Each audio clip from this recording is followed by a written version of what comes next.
welcome to Krafting Kitty. My name is Erin. It is Sunday. I forgot to do something. Okay, got it. And we are going to start a new themed day of the week here. It is going to be So Sunday. Yay! So.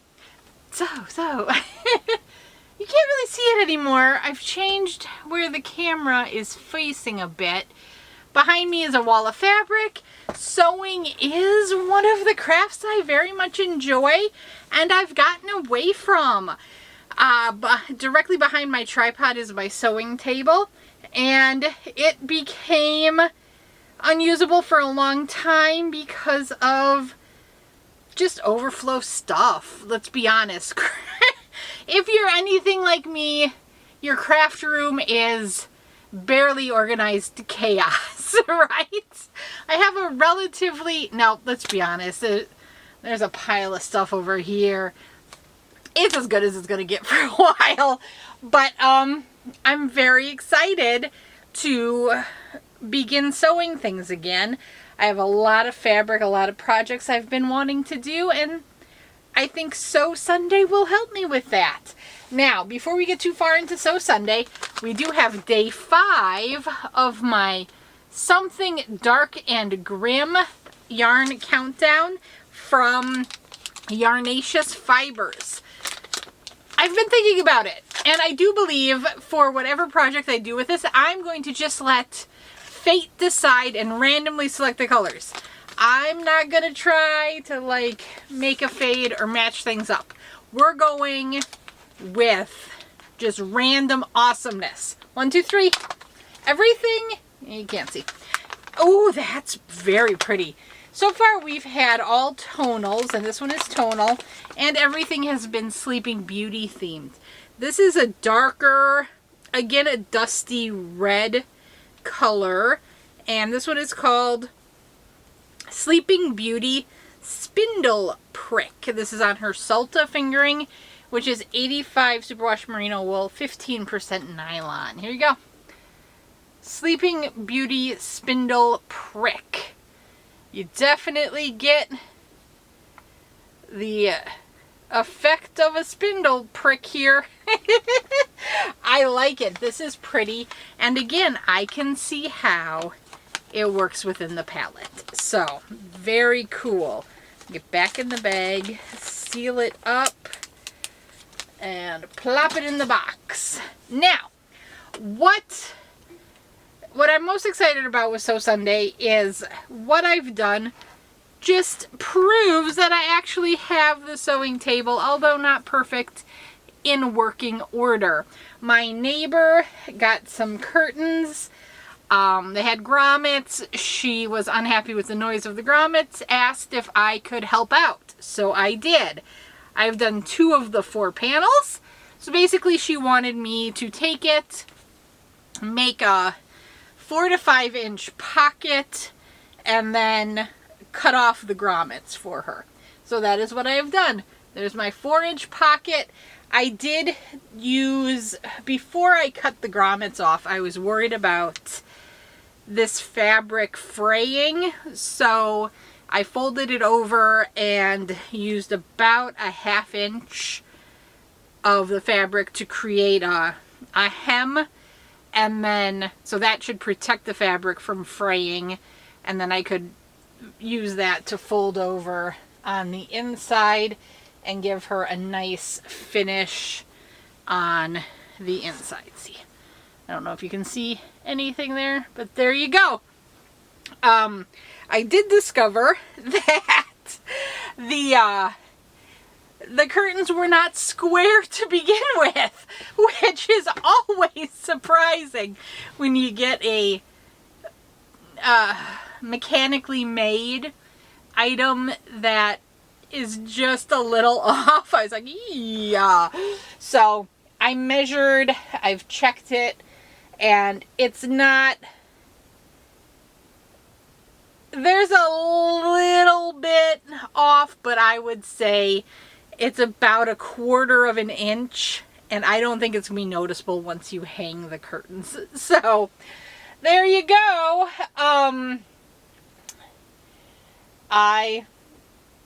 Curtains are not exciting. Let's be honest. They are not the most exciting item, but it is a return to sewing. And I know there's so many people who are like, I sew, but don't ask me to hem your pants or don't ask me to do your curtains.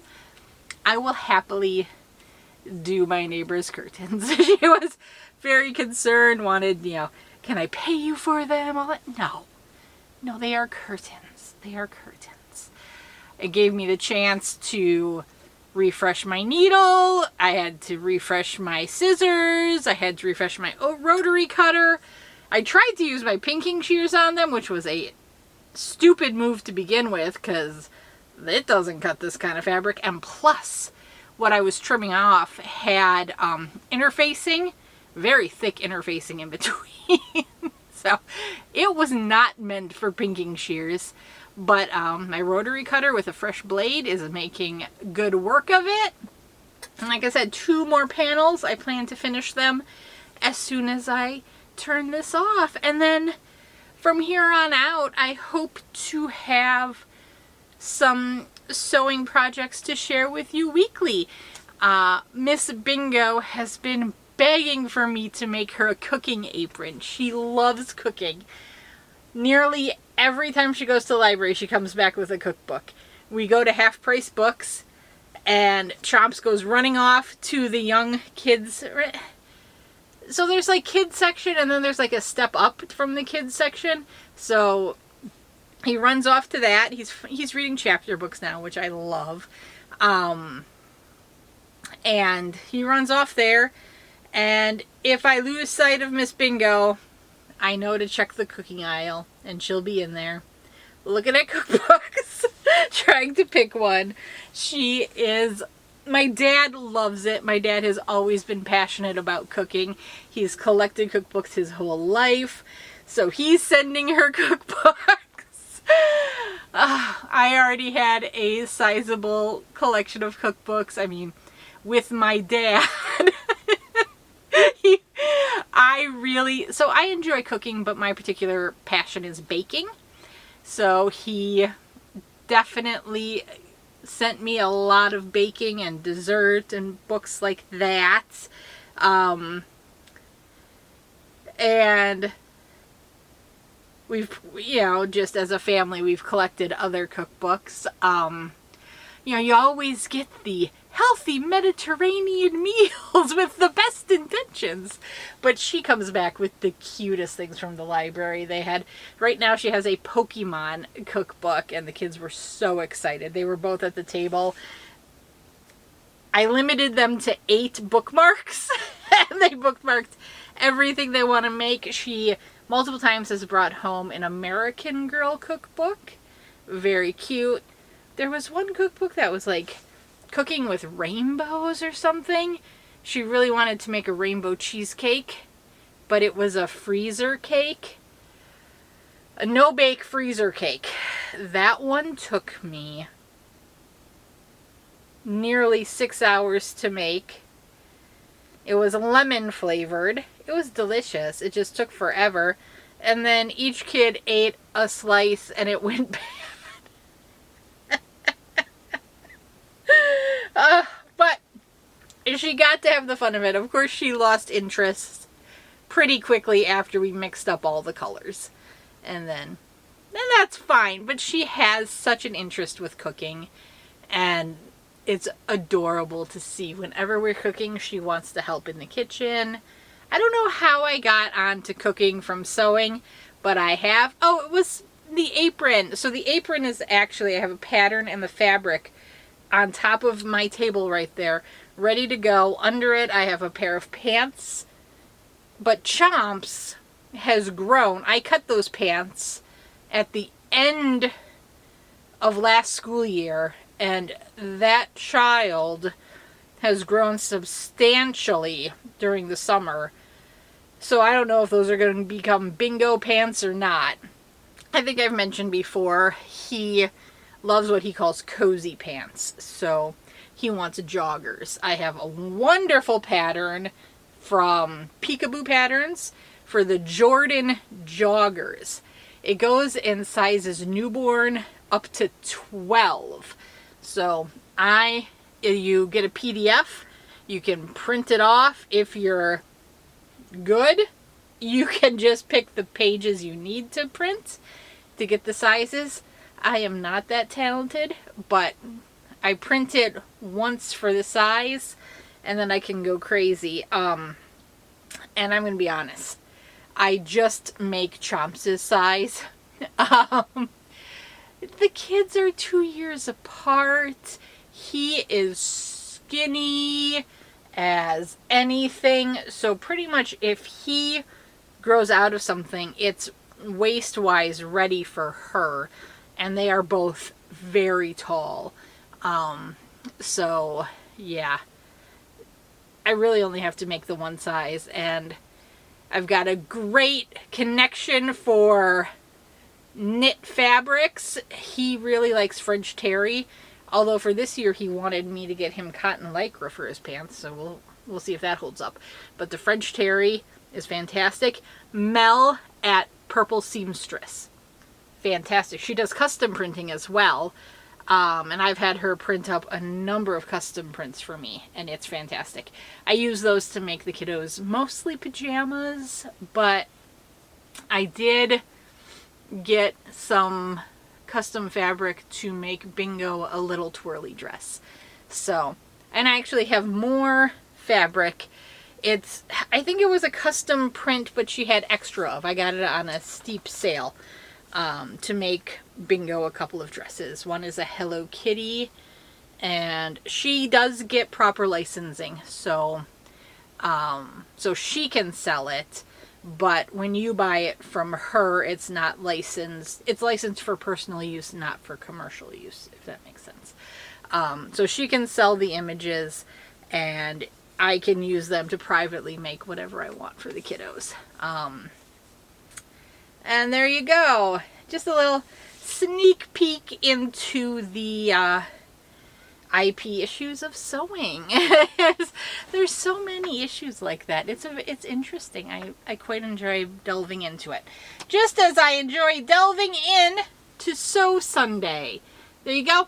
Curtains. I will likely not show you the other two panels because I hope to finish them tonight, this afternoon, and get it on off to her so she can get them hung back up in her house.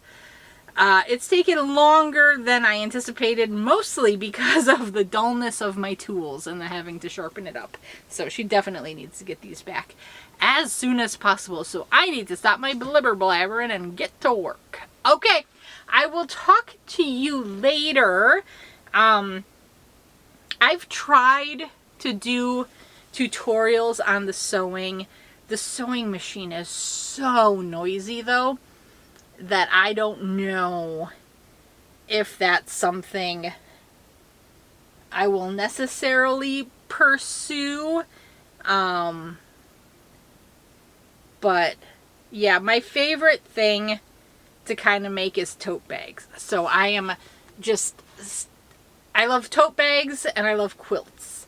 I have a rag quilt I've been making for my mother-in-law. I'm pointing because a bunch of the squares are behind on the sewing table, and I have many ideas for quilts with fabric I've been collecting.